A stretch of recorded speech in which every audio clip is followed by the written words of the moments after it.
As dusk draped Portland's quiet suburbs, Margaret Thompson, 62, peered through her kitchen window, the golden glow of streetlights softening her lined face. A retired librarian, she filled her days volunteering at the local shelter, but her heart ached for her grandson, Liam, 11, whom she rarely saw. "It's 5 o'clock already," she murmured, stirring soup, her thoughts drifting to her daughter, Rachel, and son-in-law, Daniel. Her bond with Rachel had frayed, Rachel's sharp words, "Mom, stop interfering," stinging like winter frost. For Liam's sake, Margaret longed to mend things, but visits were scarce, the last a fleeting park outing where Liam whispered, "Grandma, I miss you." Before we dive in, thank you for joining this story of love and courage. If it moves you, hit subscribe, it's free and builds our community of hope. Let's begin. That night, an unsettling dream jolted Margaret awake, Liam calling, "Grandma, help." At 9:30 a.m., as she sipped coffee, her phone rang. Rachel's name flashed, and Margaret's heart skipped. "Mom," Rachel's voice trembled, "Liam's missing. Since yesterday after school." The dream's echo chilled her. "Have you called the police?" Margaret asked, gripping the receiver. "Yes, but—" "Mom, please come." It was the first plea in years. "I'm on my way," Margaret said, grabbing her coat. 30 minutes later, she stood at Rachel's doorstep, the air heavy with rain. Rachel, pale and red-eyed, hugged her. "Thank you, Mom." Inside, Daniel spoke to a police officer, his calm demeanor jarring. Margaret's gut whispered something was wrong. Liam was out there, and she'd find him, no matter what secrets surfaced. Stick with me, this story's just starting. 3 years ago, Margaret's home buzzed with Liam's laughter, his small hands flipping through her library books. "Grandma, read me this," he'd beg, curling into her lap. Rachel, then warm and open, welcomed Margaret's visits. But cracks formed when Daniel lost his job, and Rachel's stress turned to sharp words. "Mom, your advice feels like judgment," Rachel snapped after Margaret suggested parenting classes. Their calls dwindled, visits cut to holidays. Liam's bright eyes haunted Margaret, his hugs at Christmas too brief. Rachel's excuse, "We're busy," felt like a wall. Margaret, a librarian for 35 years, had raised Rachel alone after her husband's death. She'd taught Rachel resilience, but now saw her struggling under financial strain and Daniel's drinking. During their last park visit, Liam seemed quieter, his chatter subdued. "Are you okay, sweetheart?" Margaret asked, brushing his hair. He nodded but clung to her longer than usual. She'd wanted to ask Rachel about it, but fear of pushing her away stopped her. "I'll see you soon, Liam," she'd promised, her heart heavy. Rachel and Daniel's home, once lively, now felt cold during Margaret's rare visits. Daniel's charm had faded, replaced by a tense edge, and Rachel's smiles were forced. Margaret noticed Liam's clothes, worn, too small, and his hesitation to talk about home. She'd offered to buy him new shoes, but Rachel bristled, "We're fine, Mom." Margaret backed off, but worry gnawed. Had she missed something? Liam's disappearance ripped those fears open, and her dream of his cries felt like a warning. She wasn't just a grandmother, she was Liam's lifeline, and she'd fight to reach him. "Keep watching, the truth is coming." Margaret arrived at Rachel's cramped Portland apartment, the air thick with tension. Rachel's eyes were swollen, her voice hoarse. "He didn't come home from school," she said, collapsing into a chair. Daniel, speaking to Officer Carter, seemed oddly composed, his hands steady as he described Liam's routine. Margaret's dream, Liam's desperate cries, looped in her mind. "Can I help?" she asked the officer, her voice firm despite her racing heart. "A recent photo and any behavioral changes," Carter replied. Margaret handed over a snapshot from Christmas, Liam's shy smile, and shared his quiet demeanor at the park. Rachel sobbed, but Daniel's jaw tightened, his calm unnerving. Margaret joined the search, combing parks and alleys with Rachel and neighbors. Flyers with Liam's face fluttered on lampposts, the rain smudging his printed smile. At a playground, a mother recognized Liam. "He seemed scared last week," she said, frowning. Margaret's stomach knotted, scared of what? Back at the apartment, she asked, has Liam been acting differently? Rachel shook her head, but Daniel snapped, he's fine, Margaret. His tone, sharp as a blade, raised her hackles. She noticed a bruise on Rachel's wrist, quickly hidden by her sleeve. Something was wrong, deeply wrong. By evening, no leads emerged. Exhausted, Margaret sat in Rachel's kitchen, the clock ticking past 9 p.m. We'll find him, she told Rachel, but her mind churned. Daniel's calm, Rachel's fear, the neighbor's words, pieces of a puzzle she couldn't yet solve. She hugged Rachel, whispering, we're in this together. But as she drove home, the dream's echo grew louder. Liam needed her, and she wouldn't stop until he was safe. The night felt endless, but the truth was closer than she knew. Don't look away, it's about to break open.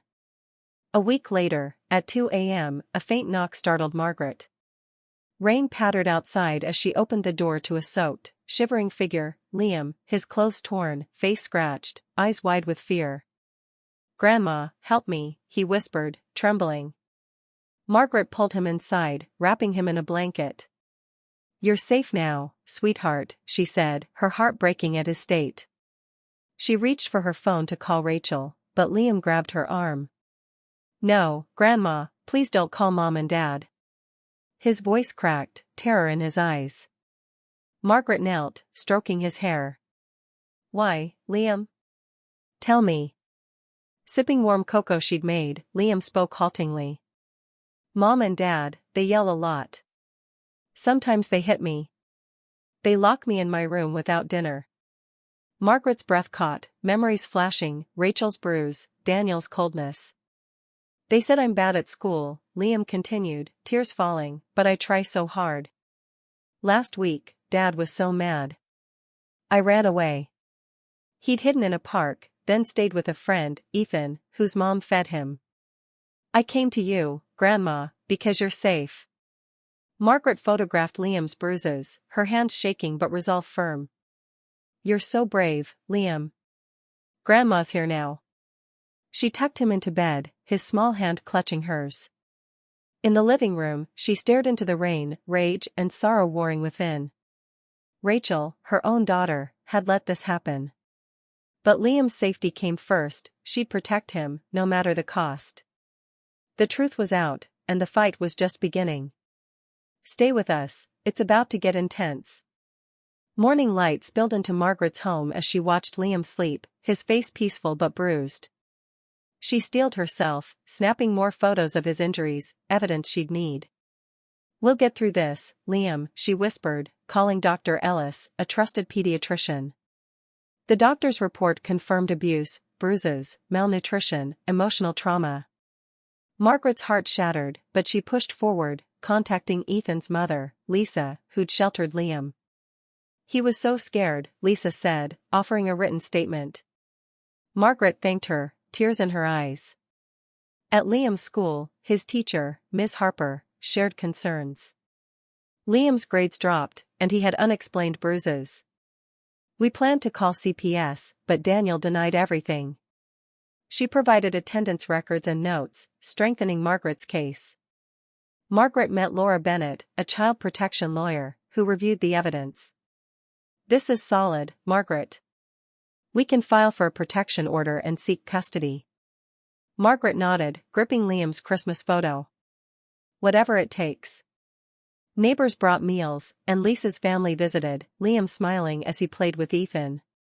You're safe here, Margaret told him, reading him his favorite book. The evidence mounted, but the confrontation loomed. Margaret was ready, she'd fight for Liam's future, no matter the stakes.